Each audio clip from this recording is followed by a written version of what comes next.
Welcome to Insatiable, the podcast where we discuss the intersection of food, psychology, and culture.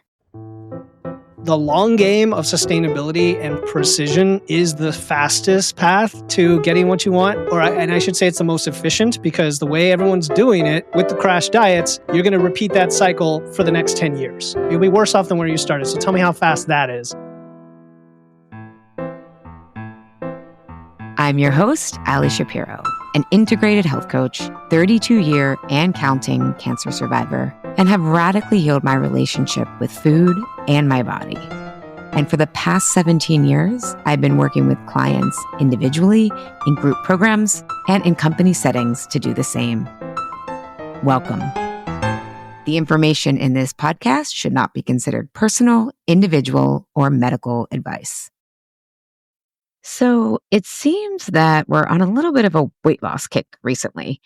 But if you listen to last week's episode, Sass and I really talked about feeling satisfied from food, right? Instead of restricted. And I talked about satiety. And I think this is such a big missing piece concept that isn't talked about enough, right?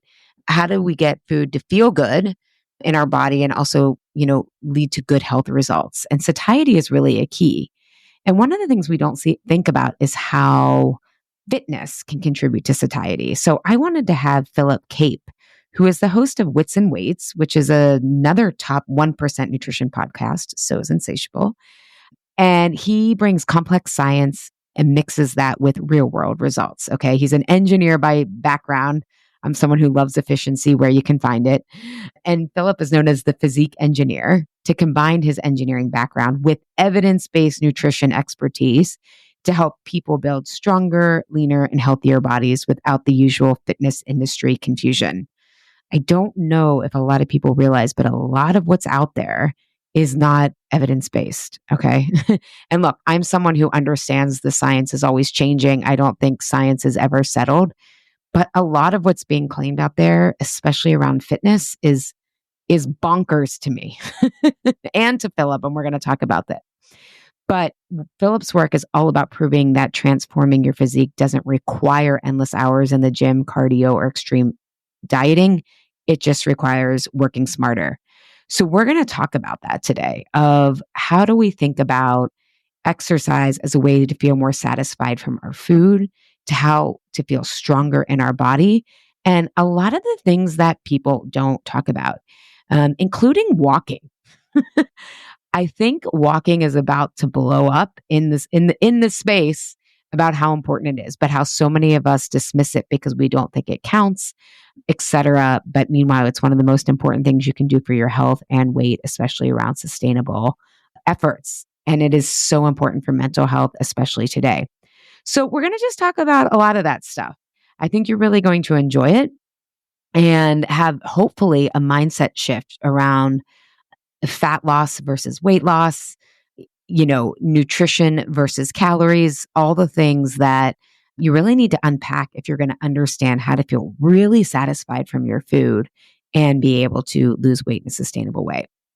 And again, as I've been talking about in the last 2 Insatiable episodes, I am hosting a live Why Am I Eating This Now mini course from mid-April to mid-May, 4 weeks, 4 lessons, great community, great insights, all for only $97. So there's a link in the show notes to get onto my list so that you can get into the know of when I release information. At this point with Philip's episode, I will definitely be promoting a free masterclass around it, which is a sneak peek at the first lesson. But if you're someone who has been listening to Insatiable for a while, or even just recently found it and binging on it, which happens to a lot of people, and you're someone who knows that there's something deeper going on with your eating of why you fall off track, but can't quite put your finger on it, or if you're someone who is on GLP-1s and you want to know why was I eating that now so that you can have a sustainability with those, or you're someone coming off GLP-1s. Philip and I talk about that today, how to come off them, because you'll hear about that in the conversation of how to use them so you don't have to be on them for life. But if you're someone coming off of those and want to keep off the results, this is a great intro and mini course into how to eat healthy consistently and do that sustainably. Okay. So this is a course for those of you who are interested. It will be how to take manageable, actionable steps to start to be more consistent with your food. And more importantly, you'll finally address the root cause of why you fall off track. So you don't have to think that you need another better, interesting, novel diet. Okay. So come check it out. Link in the show notes. And again, this will be the only time I'm running it live. It's going to go to self-study after that. So come teach with me live. There's so much magic in live groups, and we need community more than ever. We're all feeling really isolated, and come together to talk about this topic with people who understand and want to really work through it in a sane, sensible, and life-changing way. All right. Enjoy today's episode with Philip, and I'll see you next week.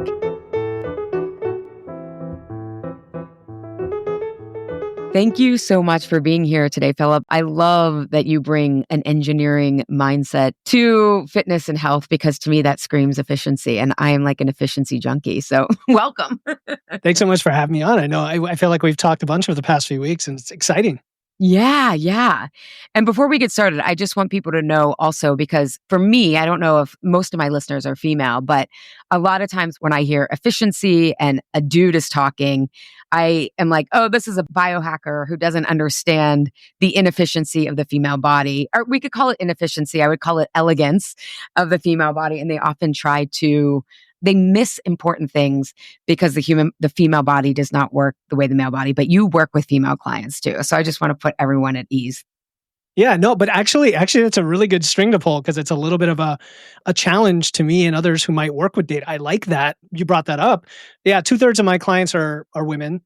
I love women, love men, love everybody, human beings, and I think our bodies are universal in some ways and so unique and individual in others. And fortunately, I've had the chance to learn a ton about female physiology through this process, especially through peri and postmenopause. And what's cool is I was just talking about this the other day with someone, that math is the universal language, right? To me, math is a form of beauty. I'm an engineer by background. It's like art and science combined. And not that you could reduce everything about your body down to a number, but it's empowering, I think, to know that you can have some control over what's happening by measuring what's happening. And that's really the lens I like to come to. So if you're a woman going through some sort of mysterious issue, I love to help you break it down to the point where you do understand it. And if that involves using numbers, so be it. Yeah. Well, and it's holding and we're going to talk about mindset shifts around weight loss and health as you age. But I think the numbers that we need to pay attention to shift. Obviously, with weight loss, you still need a caloric deficit, but how we arrive there really has to change than when you were in your 20s and 30s. And we'll talk about that today. And that's actually why I wanted to chat with you. I mean, I was on your podcast. We had a great interview, and that will have been replayed on my Insatiable channel. So people will probably listen to that. But this came up in my Truths with Food group, actually. A client went to the doctor, and the doctor basically ran their labs, traditional stuff that you get usually once a year with a physical. And there was some concerning creeping numbers. And I think a lot of us, especially in perimenopause and menopause, I know my cholesterol shot through the roof when I wasn't paying attention to it. And you often have creeping A1C, creeping fasting glucose. But her doctor wanted her to lose. He said that she had like 25 to 30 pounds to lose, and gave her this like really aggressive deadline. I think it was like, all right, you have like 6 months or something, right? Which when in your 20s and 30s, maybe you can lose a pound a week. And maybe some people still can. But I was like, whoa, that's an aggressive deadline, especially because she had a full plate. She's self-employed. She's very driven, right? She's caregiving for aging parents who have really hard diagnoses. She has children. She's alive in late stage capitalism, right? So it's just kind of like, okay, how I go about this has to shift, because another reason people come to me is what used to work doesn't work anymore. And I also wanted to bring you on to tackle that, because I have lost about 25 pounds in the last, I don't know, since 2021. What are we? 4 years. And I hadn't tried to lose weight since my 20s prior to that, but it was pregnancy weight, menopausal weight. And I realized that there are like things about weight loss that I didn't realize that I want to talk to you about today, that like in your 20s and 30s, you don't need to be concerned about. But now I was like, oh my God, like what I have to eat has to change to feel more satisfied. Oh my God, I have to make sure I'm sleeping. Like all these other things that you didn't have to worry about in, under 40, we'll just say is a threshold. So I wanted to talk to you about that because you do focus a lot on fat loss, weight loss, and probably have more of those details than is in my background as someone who helps clients on the more emotional and nutrition side, but not necessarily on the numbers side of weight loss. So Yeah, I love it. I think we complement each other really well like that. So I'm happy to get into any of that. I mean, do you have a place do you want to start? Otherwise, yeah. So what are the top mindset shifts, just for starters, that we have to shift around weight loss and health and where they overlap over 40? And why do we have to have these mindset shifts? sure. I mean, the first one that comes to mind is the use of the phrase weight loss and questioning whether that's even your goal, right? Like, so when somebody, and I'm sure this happens to you too, you say, well, why are you here? What are you trying to do? And it's like, well, I want to lose 20 pounds and look like I did when I was 25, or I need to fit into that dress, or I need to be that ideal weight. And in reality, what do you want? You want to feel great. You want to look great. You want to function. You want to be a role model for your kids. You want to be able to not be a burden to your parents when you get older. Right? There's all these deeper whys behind it. And at the end of the day, you're actually trying to improve your ability to be a human physically, functionally, and fitness wise in this world, right? Humans are meant to walk. They're meant to lift things. They're meant to be functional with upright posture. We're meant to be outside a lot, right? And just imagine like play as a kid. Wouldn't it be great if you could be 40, 50, 60 and still doing that? And there are people doing that. And so your question is, do you really want to lose weight or do you want to improve X, right? Whatever X is. So I don't even use the phrase weight loss. I don't know if I've mentioned that before, Ali, but I did an episode a long time ago called Fat Loss versus Weight Loss, because especially now with the weight loss drugs, all the rage, what's happening is people are taking these drugs and they're going on what amount to crash diets, but they're not lifting weights. They're not improving the lifestyle side of it. They're not eating protein, and they end up losing a bunch of muscle as well. And so now if you are a long-term dieter, which I know many women have gone through many diets, on average over 100 in their lifetime, right? That every time you do that, you're going to lose some muscle if you're not lifting weights. And then in peri and post menopause, because of hormonal changes, we see muscle loss increase, accelerate, and we see fat loss increase, even if you maintain the same scale weight. So ditch the scale weight, don't necessarily ditch the scale, two different concepts. Okay, we can get into the subtle difference there, but focusing more on supporting your metabolism and lifting and improving your body composition. That's where I come from. So the big mindset shift is lifting. And then when you do lose weight, you're losing only fat and you're not losing muscle, and then slowly getting leaner over time. And then that segues into one of the other shifts, which is at some point, ladies, women watching, listening, you've got to gain some weight to build muscle at some point if you want to do it meaningfully. Like that's an assertion I make, Ali. You may disagree, others may disagree and say, no, you can kind of body recomp. But I believe you have to spend one cycle at least of like 6 to 9 months in a calorie surplus to build muscle. And that will fix a lot of the challenges you're having with trying to lose fat and trying to eat food and so on. So that's the first one that comes to mind. Oh, I mean, as you say that, that's interesting because I've noticed in my own journey, I mean, I lost 10 pounds in 6 months just from lifting, right? But that was like excess weight. But then the next 10, it was like I lost some, I went up, I went down. And again, I say it took me that long, but I also wasn't tracking my food consistently. Like once I figured out the benefits of exercise and how it helped me sleep and mentally after in perimenopause and menopause, I was like, okay, this is like a no-brainer to keep going. But my weight has kind of gone like up and down, like, as it always does, but maybe I was building muscle and I didn't know it while I was gaining weight because I am pretty good at sticking to my protein targets. So maybe that's what was happening.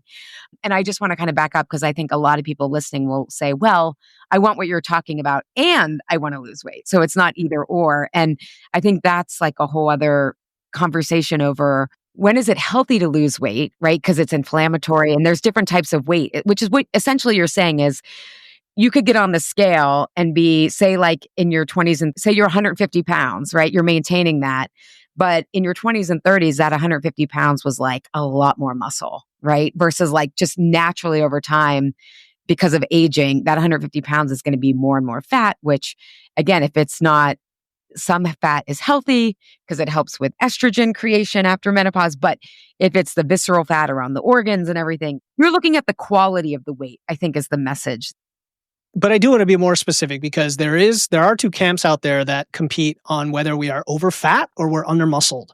And I don't think they're mutually exclusive. Like, Dr. Gabrielle Lyon and folks like her always talk about muscle centric medicine. We need more muscle.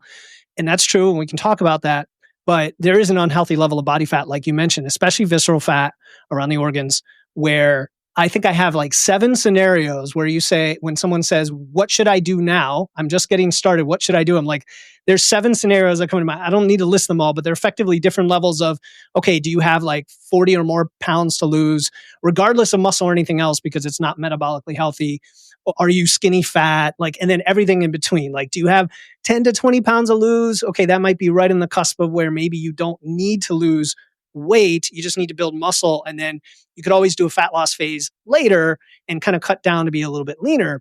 But what I found, especially with a lot of my female clients, is they will start with me, and for a month or two, we don't try to lose weight. We're just dialing in training. We're dialing in, consistency and eating and so on.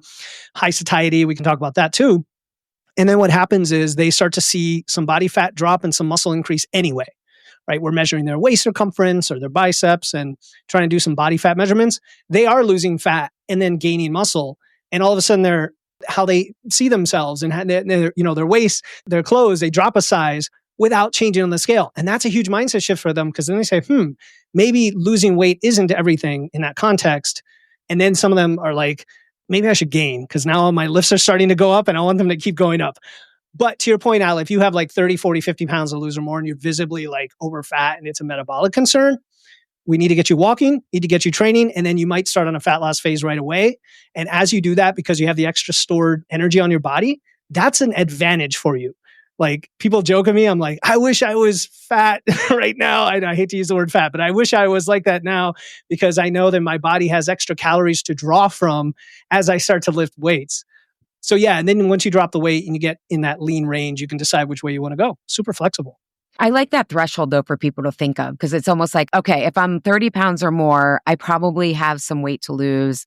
And I want to mention the fact that you said like start with walking, because one of what I wrote down is kind of mindset shifts. And you even talking about people who have under 30 and you start with them just the first couple months, we're just trying to dial in habits. I think that's the biggest mindset shift, is it's going to be slower. Like, it's going to be more consistent and sustainable this way, but it's not like, okay, I'm going to cut 500 calories a day and I'm not going to support my muscle. No. You got to slow down, because you're so much more susceptible to stress and drastic calorie reduction and going fast. So that's what I was thinking more about. Like, okay, I mean, I love that you put it that way, but what you're saying is we have to go a little slower. We have to be more strategic than, because really, when you're in your 20s and early 30s, like anything will quote unquote work short term. But when you get over 40 and especially into perimenopause and menopause, a lot of quick stuff backfires on you. If you're doing, like you said, the GLPs and you're not doing them, we're going to talk about those at the end.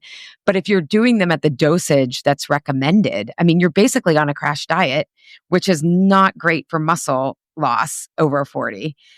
And then I also wrote down much more flexibility, right, in your approach. So you even demonstrated that with, if you're under 30 pounds, right, you're going to take a different approach versus if you're above 30 pounds. But also, I have found, and again, this is a big one, like stress is such a bucket that you have to pay attention to, because like, for example, if I'm stressed, I was telling you, we're applying to schools for my son for kindergarten. I had my Truce with Food launch. It was the holidays.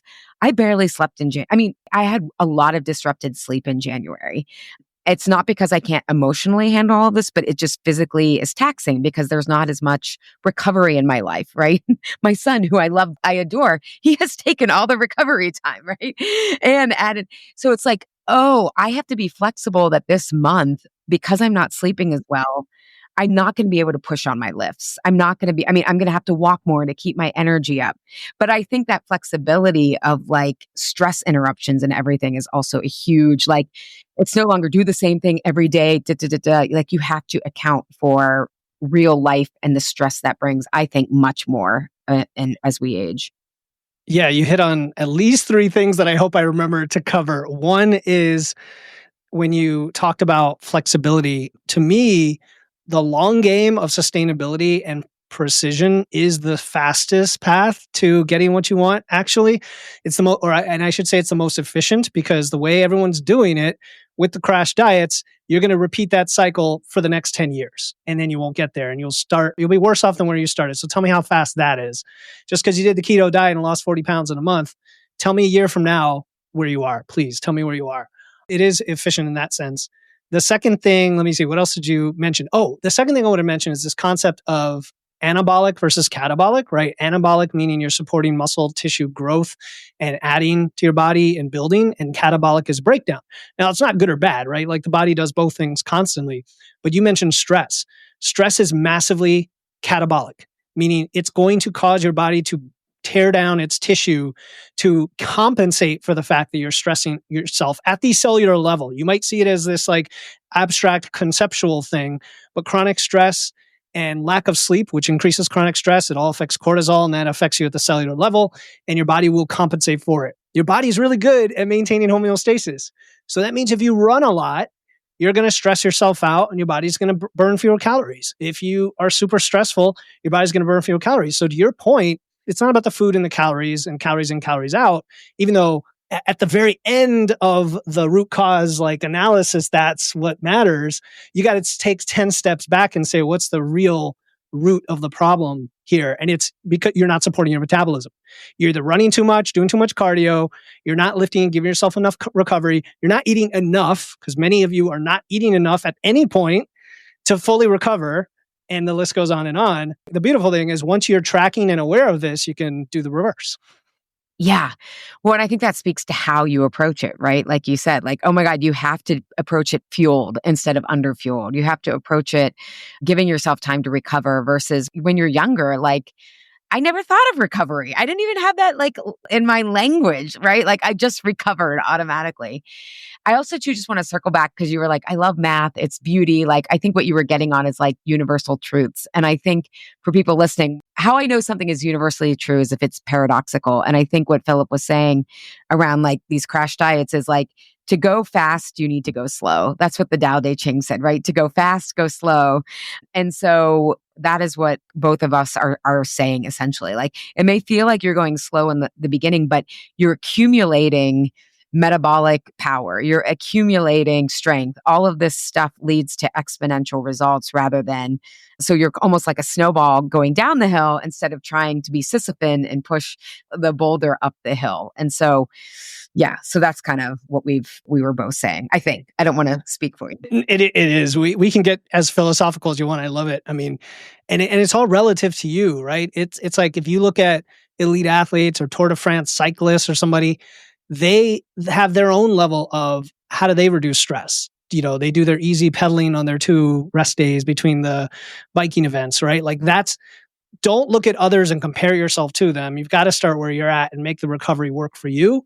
And if that means 2 days in the gym and lots of walking and sleeping and just taking it easy and eating enough to fuel yourself and not even worrying about the scale for a while, that could be the best thing you can do to then, ironically, lose fat and lose weight. Right? You know this, Ali, all the time. It's people are caught up in themselves and they may have traumas or emotional issues that cause them to derail themselves. And part of it is they don't have the space in their lives. They don't have the room to just, recover. Yeah. No, I mean, that's why I love my Why Making This Now program. Because I mean, I don't present it this way, but essentially, when you're under a lot of stress, not only do you crave more salty sweet because you just need more intensity to register it physiologically because of what stress is doing to your body. But it's like if you're stress eating or emotionally eating or falling off track, it's almost like you're doubly hurting yourself, not only because of the food, but you're also not addressing the underlying stress that is also impacting recovery, fat loss, sleep, all the things. So I like efficiency too. I'm like an efficiency 100%. junkie. Okay, so we've talked about a lot of things. And I think a lot of people who listen to this podcast have heard about lifting and walking and protein. And what I want us to talk about today, because my background in how adults actually change is because we have so many competing commitments, right? We got kids to pick up, parents to take care of, senators to call, whatever. We have to understand how this affects us in our day to day life. And one of the biggest kind of shockers for me was like satiety. And you had mentioned, we had said that word, but satiety, everyone for listening, is basically like just how satiated from your food do you feel? And I found that, and so I want to put all of these kind of recommendations that maybe people have heard and bring your own brilliance and wisdom so that people can almost like understand it on a different level. Because I think one of the biggest pain points I've noticed that I had as I went through perimenopause and over 40 was how I had to really shift my nutrition, because what I used to eat, not that it didn't quote unquote work, what I meant was it no longer made me feel satisfied. So just to give everyone a concrete example, in my 20s and 30s, well, once I learned about nutrition, we'll say late 20s, all of my 30s, I basically ate 2 eggs and kale and like either coffee or tea for breakfast. And maybe I had an apple. I don't know. I didn't track my food, but I was really satisfied from that. And I thought I was getting enough protein, all the things. But then after going through perimenopause and menopause into my 40s, it was like that same meal left me starving.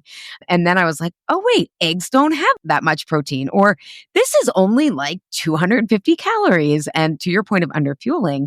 So now, and people are going to be like, this may sound like a huge breakfast. I also like don't snack and I wake up hungry, which is a good sign. I have those 2 eggs and kale. I have 2 pieces of turkey breast that are organic, no nitrates, don't worry.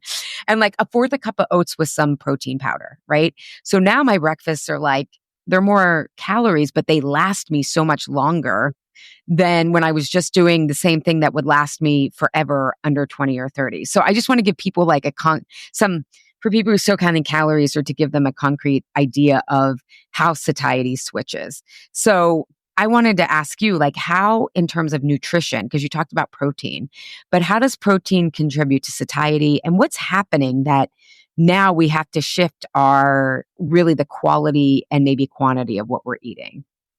Protein's an interesting one because I'll have somebody who comes in as a client and I ask them to eat more protein, and sometimes they can't even eat enough to get it all in because they're so full. Like, it's amazing the satiety effects of protein. There's actually something called the protein leverage hypothesis. It's like a biological drive that humans have for protein.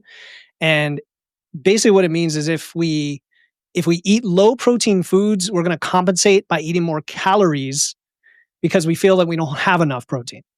It's not something that's talked about a lot in the industry, but it's one of many hypotheses, along with stress and lack of sleep and other things that cause us to eat.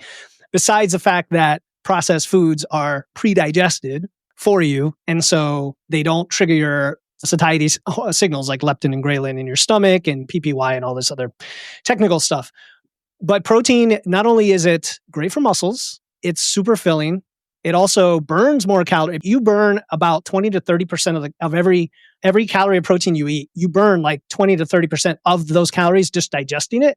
I didn't know that. With fat, it's 0 to 3%. And with carbs, it's kind of in the middle. It's like 10 to 20%. So here's what happens.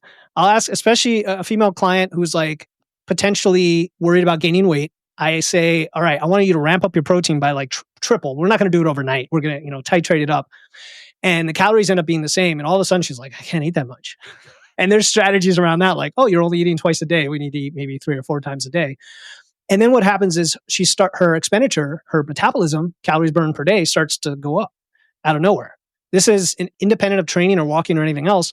And then she either has to eat even more just to maintain her weight, or she starts losing weight or fat kind of naturally. And I know you talk about this a lot, of where if we just eat foods that are mostly whole foods, satiating, voluminous, you could end up not eating fairly intuitively and have a decent body composition and body weight without really doing much else. Like, it's a massive switch. I don't know if that answered your question about protein, but one thing I'm curious about is you said like you titrate up with calories. So this is something that, again, I think people often think like, I just need to eat less. But what's happening is a lot of people, this is where the nuance comes in, right? You're not eating enough to begin with. So then you overeat at night or on the weekends, or you're binging, right? Because there's other emotional issues going on. But But let's just assume people are under eating, right? Just to give people an example, like when I was losing like a half a pound a week, I was still eating like 1,800 calories because I'm also really active. Like I work out 3 times a week. I get like 10 to 15,000 steps a day. I chase a toddler around. That's just an example. And again, I could have a different body weight, different body composition, stress, all that stuff. But I think some people are still thinking 1,200 calories is like, or like even 1,500. And maybe that may work for some people. So it's all individual.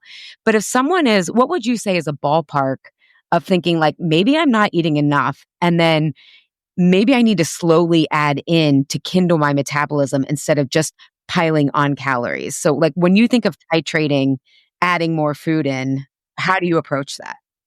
Yeah, because I want to separate the eating, how much you're eating from the weight, because that's the fear that women have is you're going to ask me to eat more and then I'm going to gain weight. I also think there's this myth of like, you just need to eat more and you'll lose weight. Again, everything gets so oversimplified. So the way I look at it as if you start tracking your biofeedback, like your hunger, obviously your sleep and stress, but also your digestion, your satiety level, and you feel like you're always hungry, then you are under eating the way I like to frame it, even if potentially you haven't lost weight. And that's because you're probably under eating the wrong things. Like you're not eating the correct things, right? You're not eating the protein and the high satiety foods. So for example, if you have 80% processed foods in your diet, which isn't far from what most Americans eat, you're always going to be hungry, even though you're packing in a lot of calories, right? A person eating processed foods is going to eat 500 more calories a day just naturally than a person who's eating whole foods. Secondly, you might be just slightly under eating to your metabolism, thus putting you in a little bit of a diet, thus causing your metabolism to adapt.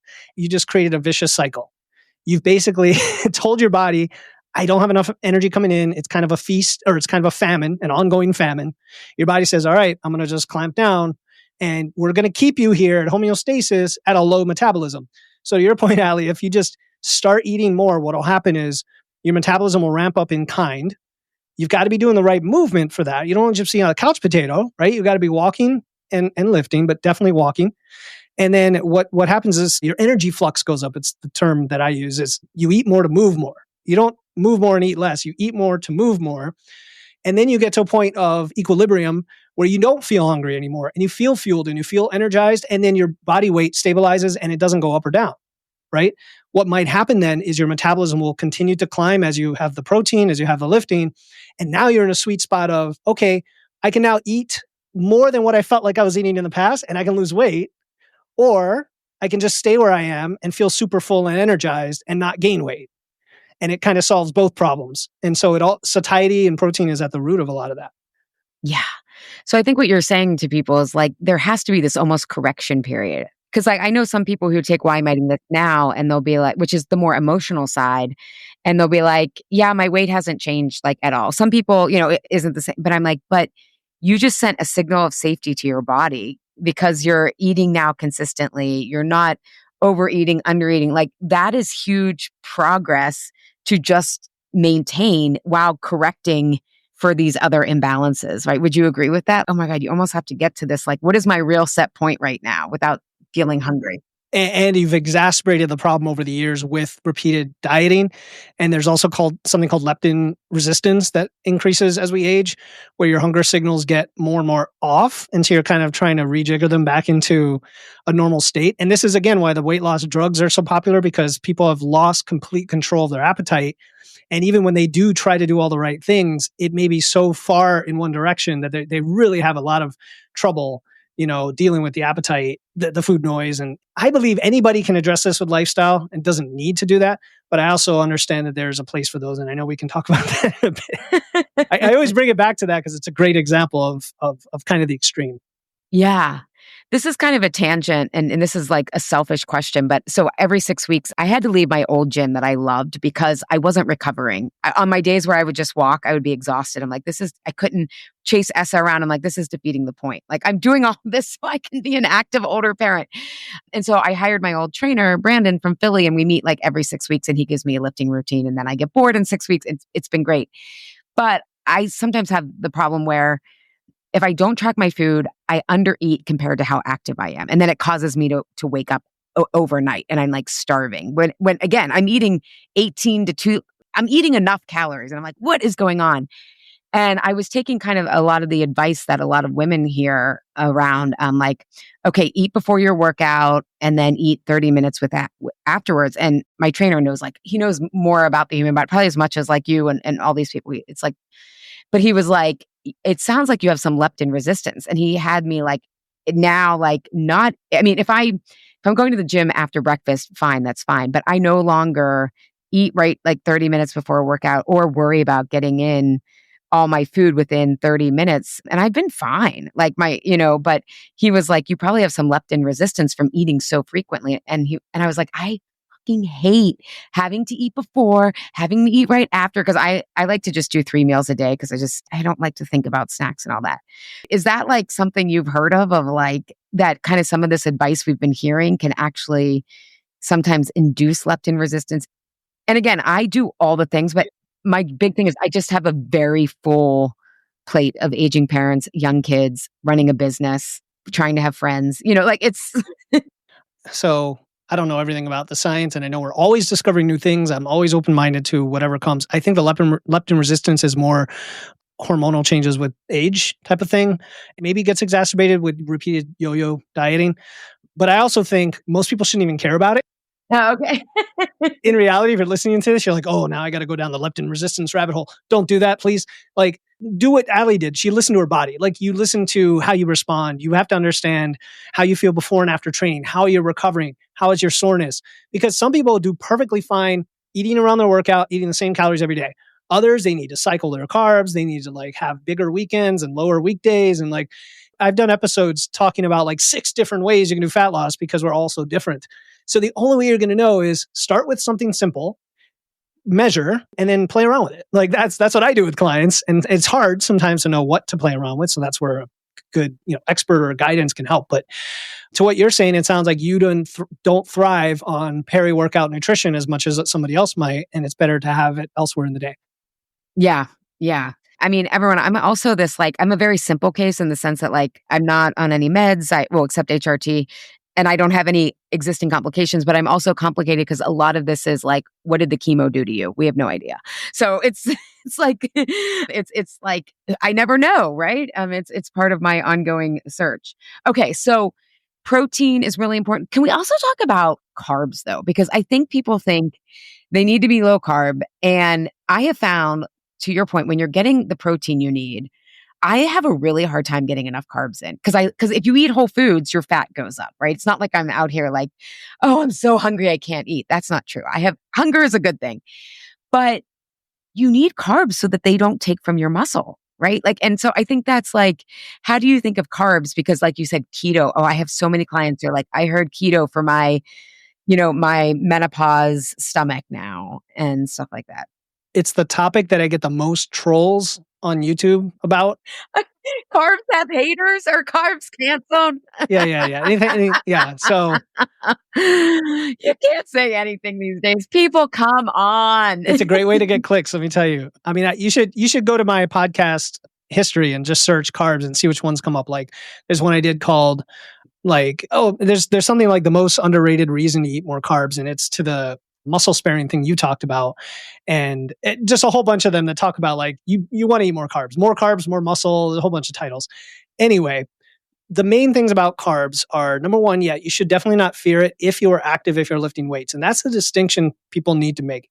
If you're sedentary, if you're not walking, if you're not lifting, just think of yourself as living in a internal toxic environment for your whole life. Like everything in your body is just deteriorating. No, I'm just kidding. No, if you're lifting weights, muscle is going to, not only carbs are going to spare protein, but more importantly, they're going to give you the energy and the glycogen to actually push the weights in the gym, lift more reps, lift more weight, recover better, have less soreness, get to the gym next time, reduce injury. Like I could go on and on. It's really about energy. It's energy. It's glycose. There's different energy systems. There's the ATP creatine phosphate system, which is the one that gets depleted like within seconds from an explosive movement, like doing a squat or doing a sprint. And then there's the glycolytic system that uses glucose. So that's the sugar burning. And I don't mean that in a bad way. I mean that as if you lift weights and you're active, you need that energy because you're going to burn it right away. You're going to burn it, right? You're not going to, eventually you get into a fat burning mode once you've depleted that. And at the end of the day, all that matters for weight is calories, but for building muscle and actually giving yourself the chance to perform your best, you need the carbs. Now, the muscle sparing piece of it doesn't affect most people, I'm going to say, because you either are in a surplus and you have enough calories and it's not a concern, or when you're in a fat loss phase, you should be eating a lot of protein anyway, and then the protein kind of covers you, if you will. Got it. Like you can afford to pull some because you got, yeah. You can afford to eat lower carbs. And so let's cover both sides of the equation. We know from studies on bodybuilders who are in a surplus. Okay, and I know not everybody out there is a bodybuilder, but this still is it's physiology. A keto diet, when compared to a moderate to high carb diet, when equated protein and calories, because the fat and carbs change, right? In one case, the fat's high, in one case, the carbs are high.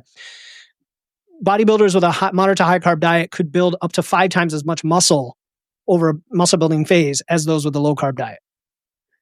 Very important to understand. It doesn't mean you can't, and there are plenty of plant-based and low carb bodybuilders out there, right? It's just they have to be more strategic about it.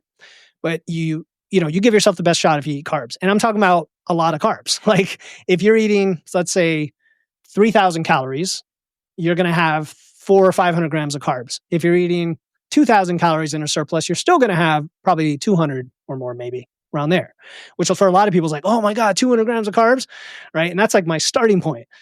In a deficit, when you're in fat loss phase, that's where it could look like a low carb diet. Because if you're a woman who burns 2,000 calories and you're in a 500 calorie deficit eating 1,500 calories, well, your protein is going to take up like almost half those calories. Fat's going to take up some minimum for hormonal health and energy. The rest is going to be carbs. Well, you're probably down to like 100 grams of carbs, maybe less. And that's more like low carb keto, but it's not because keto is good. It's because you only have so many calories to play with. So that's just where you are. Yeah. What you're saying is and this is what's hard to explain to people about blood sugar and all this stuff. It's relative. It's relative to what other macronutrients you're getting. It's not about being keto and low carb, which is like high fat and not a lot of protein. It's about, okay, the protein is what's taking it up so you can afford to pull back on the carbs. Not the fat. Yep. One more thing about blood sugar. That's another one too. I talked to somebody, so I do these like free calls all the time, like rapid nutrition assessments or audits. And I had someone say, I was wearing a glucose monitor and it showed me that I had blood spikes when I ate potatoes. So I stopped eating potatoes. And I'm like, okay, we need some education here out there because blood sugar spikes are 100% normal.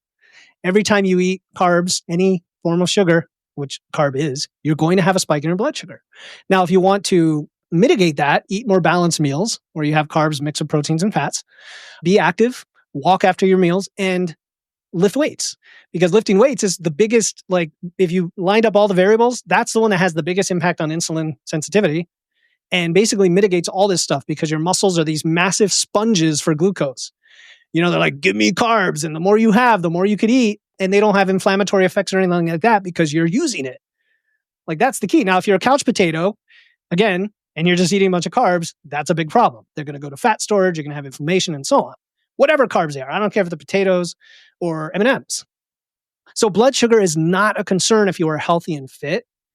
That's just the be all end all of it. Like you're not going to get diabetes if you're lifting weights and you're managing your body weight and eating whole foods just because you have blood sugar spikes.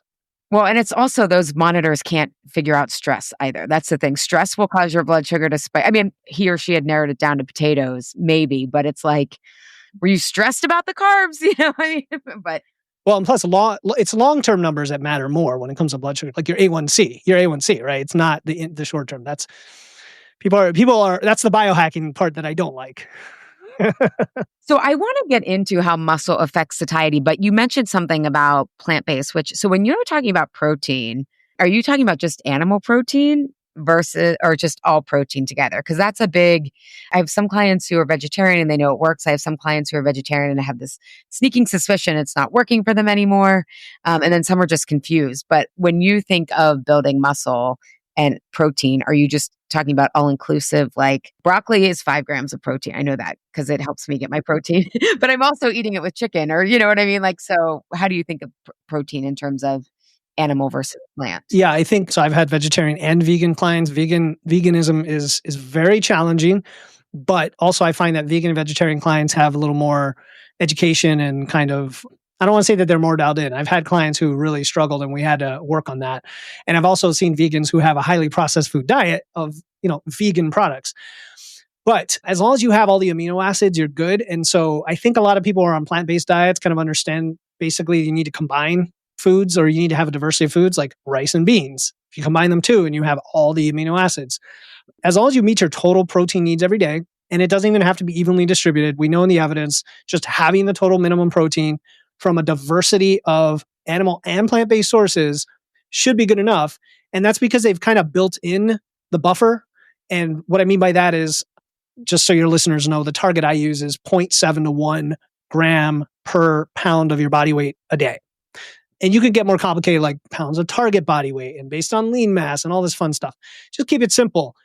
I like that you even did it in terms of grams and pounds instead of, I hate when they give it in kilograms. And I'm like, is it 2.2? I don't know. I can't do the math.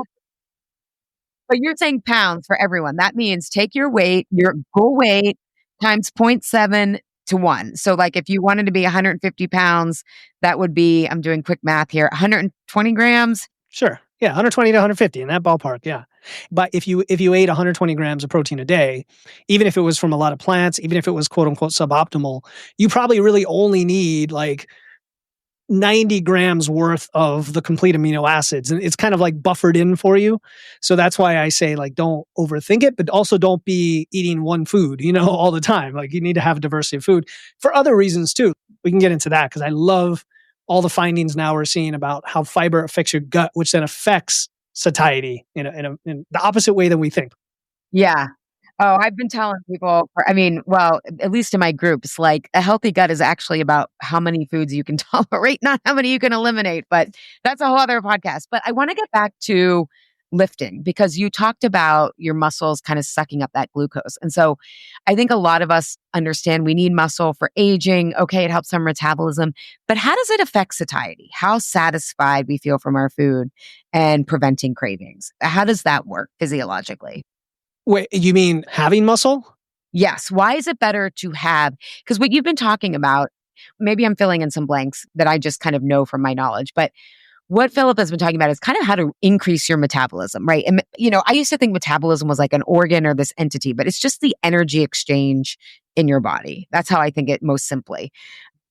And when you have what he was talking about at the beginning, like excess fat and being under muscled, that fat isn't just neutral. It's metabolically active. If it's visceral, it's putting off inflammation, which contributes to insulin resistance. And if you've been around the perimenopause, menopause space, you have heard of these terms. And it's really hard to, in some ways, understand how that affects you day to day. But part of why satiety shifts over 40 is because you lose progesterone and estrogen.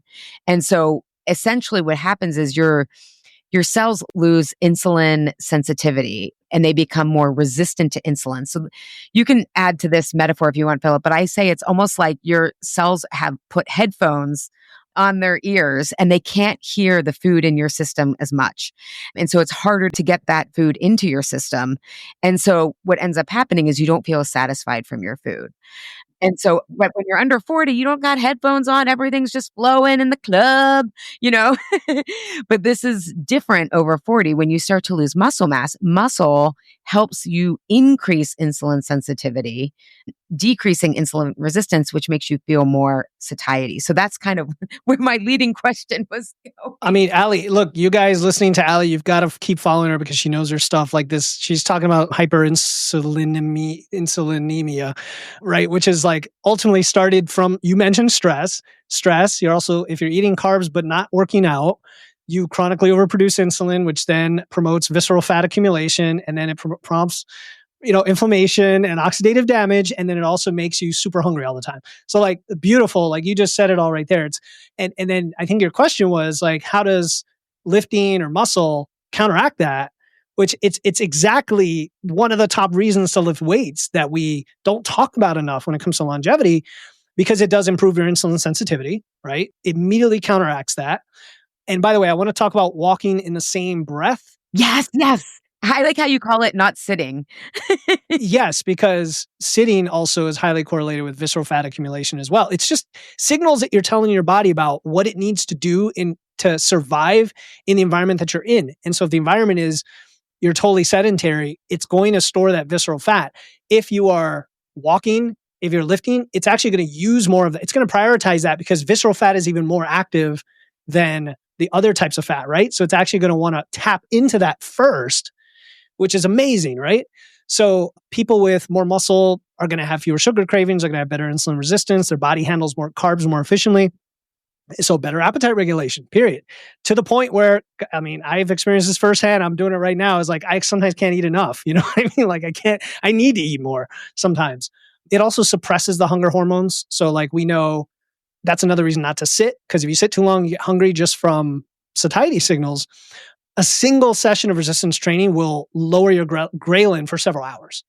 You notice you don't really get as hungry from lifting as you do from like running. 1000%.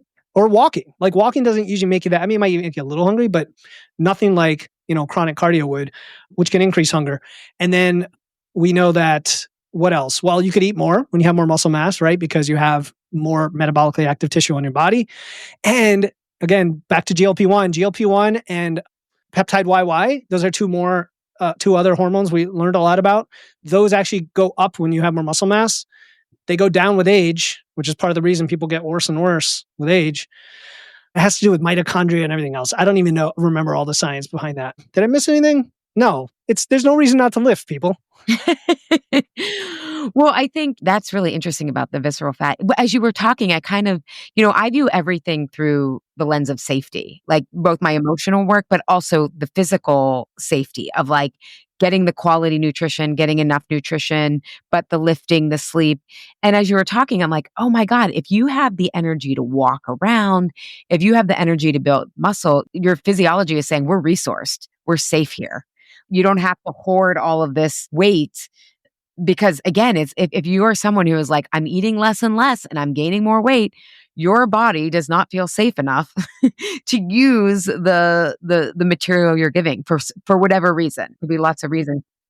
And I would argue you're not living like humans evolved to live. Like if you want to throw in the evolutionary and ancestral component. Are we still believing in that? Yes. Well, it's not like, okay, so I don't like to use that to make invalid leaps of logic like people do, but we evolved to, as persistence hunters, as walkers, as people who lift, right? So like I always think sprinting, walking, and occasional bouts of intense activity and play are like a good foundation for how to live your life as a human.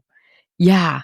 Well, and can we go back to walking? Because this has been over 40, like, I feel like I did, how when people become religious, they're like, I feel like that way about walking. Like, yes, I've walked my whole life. I've lived in cities the past 20 something years, but use it really. And I think a lot of people listening really think of like, well, if it's not hard and I'm not sweaty and I'm not burning a lot of calories, it doesn't count in terms of exercise and movement. And I loved in one of your episodes, you talked about like, just think of it as not sitting time, right? Because the scientific word is like non-exercise activity thermogenesis. But when it comes to health and weight and muscle maintenance and all this stuff, you need to be active, right? So what Philip is saying is like, we were built to be active in everything. But can we just talk about anything else you have to say about walking? Because this has been the biggest thing for me to like, after lunch, especially if I haven't slept the night before and I'm like kind of feeling like something sweet, I'm like, just go for a walk because I know the sugar might interfere with my sleep that night. But it's like the walk ends up making me feel more satiated. It gives me energy.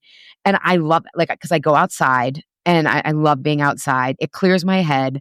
And I found this through working with my sleep coach. Like I use it to really bring down my cortisol, like throughout the day, rather than just kind of like thinking you can just unwind in 10 minutes before you go to bed by doing a few yoga poses. But I have just, and on my days that I don't lift, I walk. I make sure I get like 3 or 4 miles in. And I just feel like walking is like, why aren't more people talking about this? Like, and again, I think some of it is the like, well, it's not hard. It doesn't burn enough calories. Although I notice on my Fitbit, the days that I do walking, those are some of my highest like caloric burn days, which has been interesting to me because it doesn't feel hard. It's like, oh, I enjoy this, So can you just speak a little bit more to why walking is so important for our metabolism, our mental health, all the things? Yeah, where do I start, right? I do want to give a shout out to a book that I recently read called Born to Walk by Mark Sisson and Brad Kearns. Now, people may know Mark Sisson from the primal community. You may not agree with everything he says, but when it comes to walking, he knows his stuff.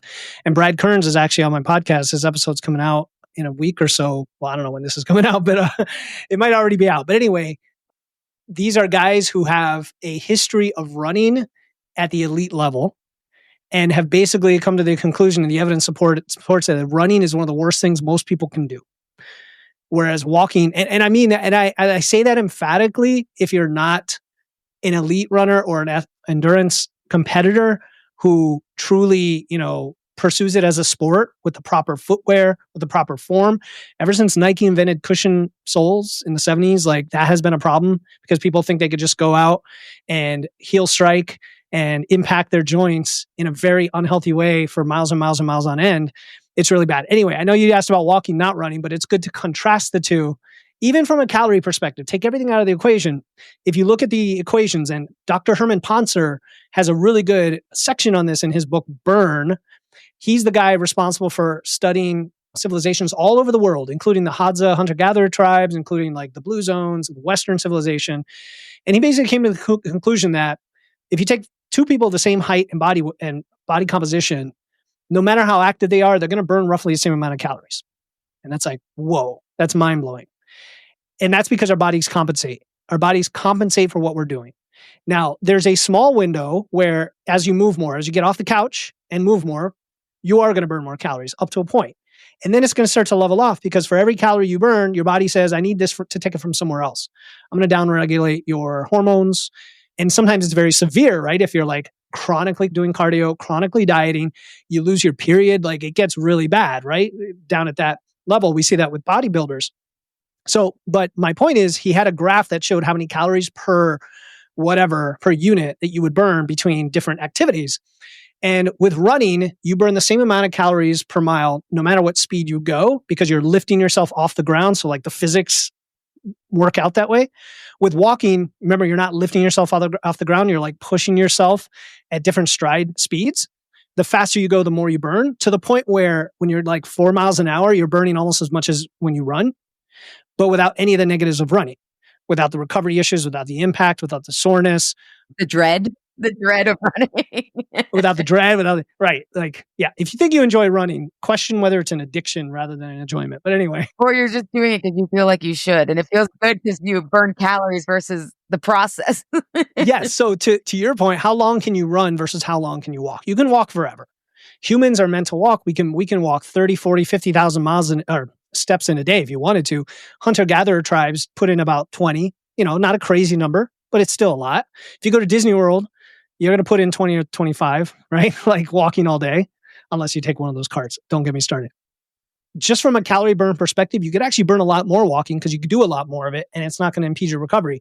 When you run, you then get hungrier, you compensate by eating, and you compensate by moving less the rest of the day, and you actually become lazier. I've seen a lot of runners who become lazy elsewhere in their life because they're like, I did my run, and now the rest of the day, I'm lazy.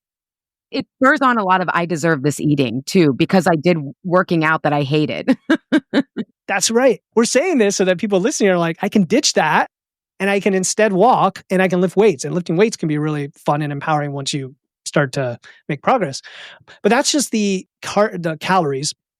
We know it regulates appetite as well. I mean, you talked about walking to manage hunger and also manage blood sugar. Yeah. Hasn't it shown that even like 5 minutes, ideally you do at least 15, but it brings your blood sugar back down to pre-meal levels, which is important in terms of satiety so that you're not crashing. You know what else it does? Because you mentioned cravings, is it blunts dopamine. So the irony is walking can be pleasurable, but not in the dopamine way that it's not in the really fast, like addictive nature of dopamine. It's a slow dopamine? No, it's not dopamine. It blunts dopamine. It's more of, I don't know if it's the endorphins or just whatever, but it reduces sugar cravings by blunting dopamine. Interesting. It's not an addictive high from walking. You don't really get an addictive high from walking. You know what I'm saying? Oh, I see. But what you're saying almost like, but what comes up must go down. So if you're getting an addictive high from running, but then you're going to crash. Oh yeah, exactly. Because you're going to have, that's what I meant. Interesting. That's so interesting. Yeah, because if anyone's listening to this, I mean, we've gotten to some technicalities and all this stuff. And I just want people to realize, like, if you want to do anything for satiety, for your health, like walking is the best place to start. Like, if you're just like, I don't know how to lift yet, I'm not ready to go to a gym, like, just start walking. And it doesn't even have to be for an hour at a time. Start 10 minutes in the morning, get your sunlight and your steps in. Go after lunch, go after dinner if you can. Like, 3 10-minute walks will do amazing wonders for you. I just think it's so underrated, and I love it. I do. And I think people make excuses, but there are 100 different ways I can rattle off right now for how to walk more. And half of them will involve changing your routine, right? Like habit stacking, what you're already doing. You don't need workout clothes. Half the time I'm walking in my work clothes, in between clients. Or you walk as part of what you're doing. Like if you can walk while pacing on the phone, walk while watching Netflix, walk while reading. I mean, you don't want to be unsafe. But I'll pace around the house. If I have to scroll social, or if I'm doing if I have to do the dreaded Instagram posts or whatever for my work, that's when I'm going to be walking. I'll either be doing it between sets in the gym. So now I'm triple habit stacking, or I will just be like, okay, I'm not going to sit and do this because I can easily walk and do this. Yeah. Walking, if you're trying to burn fat, walking is one of the best ways to burn fat. It is one of the best things you can do for your health, hands down in so many ways. For your metabolism, for even your energy systems, it teaches your body to better utilize fats and carbs, which means that when you go to build muscle or lose fat, you're going to build or lose more of the thing you want to build or lose. It's incredible. Yeah. All right. So you have just shared so much with us. I do want to bring up some questions because I do have some clients who are in GLP-1s. And so some people come to me already on them. Some people are considering them. So I have some clients who I'm helping. I obviously don't prescribe, but I've really been a big advocate in them microdosing them, doing much slower so they're not on that crash diet. And that's been working well for oh my God, the results have been great. But for people coming off of them, because eventually, all medication, they probably will stop working. And at least with my clients, they're doing all the things, right? They're lifting, we're working on their emotional eating, all that stuff. What you've talked about, and just to emphasize this again, what GLPs do so well is they make people feel satiated. Okay.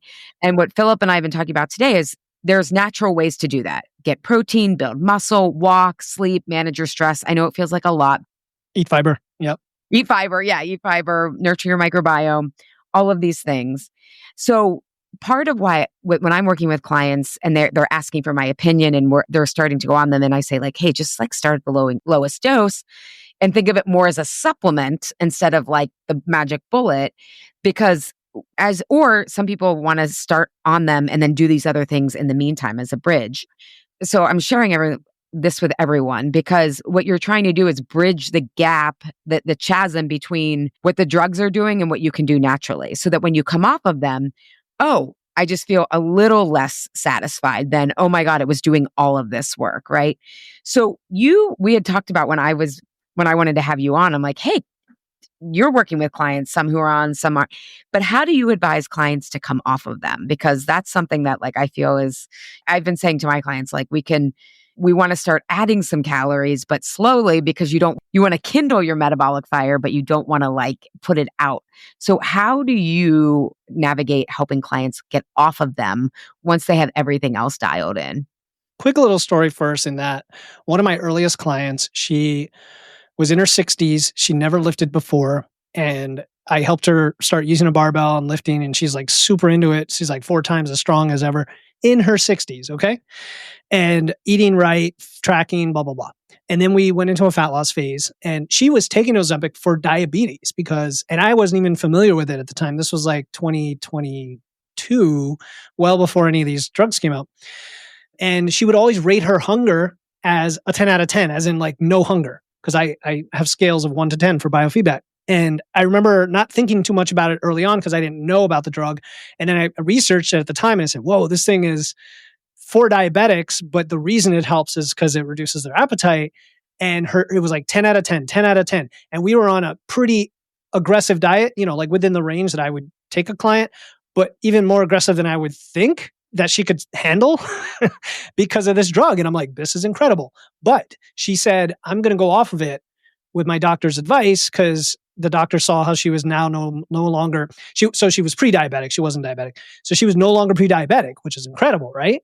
But then when she came off of it, the hunger just ramped up like insane. It was like she felt like a dragon, right? Like she could just, Was she on like the highest dose? whatever it used to be prescribed at for diabetics. So although I know Ozempic is a lower dose than some of the later drugs, when they turned it into a weight loss drug, then they increased the dose even further. So I said, hey, it's totally up to you. It's outside my scope. Like, you're working with your medical practitioner, but we could either take you out of the diet, or if you're going back on these, just let me know. And she's like, yeah, I just wanted to try it for, like a month, because the doctor said you got to let it work out of your system. And she's like, yeah, I can't handle this. Let me go back on it just for the hunger aspect. So at the time, I didn't, know what to do as a coach about that. Later on, when the drugs came around, I started seeing more and more clients on them, and I figured out what to do with them. And this worked for me. I just think of them as inverse curves or lines. You've got the GLP-1 and you've got your calories, right? And so if you're in a dieting phase with the GLP-1, which is probably what you are because you're losing weight, right? You want to titrate that down as you come into maintenance and do everything over like a 4-week period. Like, that's the way I've seen work really well, is like change the dose 4 weeks, change the dose 4 weeks, off 4 weeks, surplus 4 weeks, and then see how you go. And so Surplus of calories. a surplus of calories. How many extra calories? Like 100 or 200? Are you trying to get back to whatever the basic metabolic rate is on the calculator? Well, when they come out of the dieting phase, I set them to maintenance. So we're not going into the surplus yet. So those calories are going to be whatever we've tracked their real metabolism at that point, based on how fast they were losing weight versus what they were eating. So it's their actual metabolism, roughly. It's not like a calculator. And then we have them bring up the calories. So let's say they were in a 500 calorie deficit on Ozempic, and they're titrating down. They're getting used to how the hunger feels. Their hunger's going up. They're titrating down again. And as we're doing that, we're glide pathing in on the deficit. We're going a smaller and smaller deficit, right? And now they're off. Now we're at maintenance, right? And then we monitor their hunger. If you have a client who is now lean enough where they're willing to do a muscle building phase, I like to go right into that, because now it truly offsets the hunger signals for a while to let your brain normalize. You know what I mean? So it's just kind of like doing the opposite and having it kind of flow together in that sense, If you're listening, somebody, and you want to try to think about this, I think what Philip's saying is, if you are, losing, like I'm thinking of my client who has stuck to the original, like the first dose, right? So she's losing on average a pound a week after even 6 months, right? Which is like a very healthy amount. So she's essentially at a 500 calorie deficit. So you're saying, okay, have her maybe take the dose every other week, go down to like 250 or something, right? Like, and then when the dose comes down, the calories go up. The dose comes to 0, and then the calories go to maintenance at a minimum. The surplus piece is more of a bonus if you need it, or if you're like ready to go into muscle building phase, you might as well jack up the calories at the same time so that you have like a super smooth landing. Yeah. Well, and this brings back to, you like piqued my interest, because again, this is not this like cycling and all this stuff of like the nitty gritty of weight loss is not like my specialty. So you're saying that you think for women who want to put on muscle, men as well, but a 6 to 9 month surplus, like, is that what you're saying with both, if you're coming off of GLPs, but also if you're not on them and you want to build muscle, how do you calculate how many calories to eat in order to build muscle? And I'm sure they have to be targeted calories. They can't just be like, more Super Bowl chili, Well, chili's a good, I like chili actually. I used to make a really spicy beanless chili back in the day when I didn't eat beans. It was really good. And it had some cocoa in there too. You got Oh, wow. Fancy. red bell peppers, good stuff. Yeah, mine had red bell peppers and corn. It was actually, my dad loved it. It was so good. I was thinking sour cream and cheese, but I was like, probably not a ton of dairy. My wife loves the Mexican stuff, like the beans and corn and stuff. I'm just not a big fan of those. I like meat and vegetables, like green vegetables, onions. But yeah, if we can share an episode with your audience, episode 257. If we share nothing else, I want to share that episode with your audience. It's 257. It's called The Most Underrated Fat Loss Secret, Making You Fatter and Sabotaging Muscle Gain 2. Nice clickbaity title. But spoiler alert, it's all about gaining and why you probably need to gain and how to do it. So, but at a high level, step one is you have to know your maintenance calories, right? You have to know. So if you're going to go in a building phase, you've probably been tracking for some time and like kind of know what you're doing a little bit. At least you've gone through fat loss and maintained your weight or something like that. You're also strength training. You're also eating enough protein and walking. Walk. Always walk, even in a gaining phase. You don't slow down and become a sloth. Then the calories are going to be, so think of it this way. In fat loss, like you had mentioned, 3,500 calories for a pound of fat, right? Yeah. I thought you were going to say eat that many. I was like, No. So I'm just normalizing for people. So when we calculate fat loss, we calculate 3,500 calories per pound, right? When you calculate muscle gain, you got to remember that you're gaining some muscle and some fat. So ideally, you're gaining at least a half, maybe 2/3 of it as muscle when you're more of a beginner, and then like a third of it is fat. So if you assume 50-50, the number to use is 2,500 calories per pound. So just simple rule of thumb. I actually did a podcast just about that a long time ago, saying, look, just start with 2,500 calories. And that way, for every pound you're going to gain, just use that number for your calories, for your surplus, right? So if you want to gain a pound a week, it's going to be 2,500 divided by 7, whatever that is, as opposed to 3,500 divided, because then you're going to go too fast. And the reason for that is because muscle is denser than fat. So when you do the mathity math, you get you get 2,500. You know, get a little bit less energy per the volume than you would when you're losing because of the denser muscle. So it's I use an app with my clients that calculates it for them, so I don't even have to calculate it, to be honest. But what then you can do is if you're gaining too fast or gaining too slow, you can then just modify it, right, based on how your metabolism responds. I think that's all you were asking about is the calories, and I just took a long time to answer that. right. But if someone's adding in 2,500 calories a week, it mostly should be protein if they're trying to build muscle, right? Or should it be the same? Okay. So this is a good one. Protein is roughly the same whether you're gaining or losing. So it's roughly about that gram per pound. Oh, that's right. Okay, that's right. Right. Yeah. Yeah. And so then the fats are going to scale a little bit. So I usually peg fats to like a percentage of your calories. So I like to say 30 as a ballpark. If you come from the keto world and you like a lot of fat, you can go up to 40. If you're more of a low fat person, you can go to 20. But, anchor it on some percentage. And the rest is carbs. So when you do that, like you said that you diet on 1,800, Ali, so you probably would gain on like 2,500 or 2,700 or something like that, right? Yeah, that's a lot of food. Yeah. Well, what's your like maintenance calories? I mean, I think my maintenance is like around 2,100. 21. Okay. So you'd probably be at like 2,250 or something like that. Oh, God. Okay, that's not that much more. Yeah. It's not as much as you think. Although some people don't push enough, especially women who are afraid of gaining too much fat. And it's a whole thing that I cover when I talk about this topic is if you go too slow, you're just going to keep hitting a wall and you're not actually going to gain the muscle. You're just going to kind of hang around there.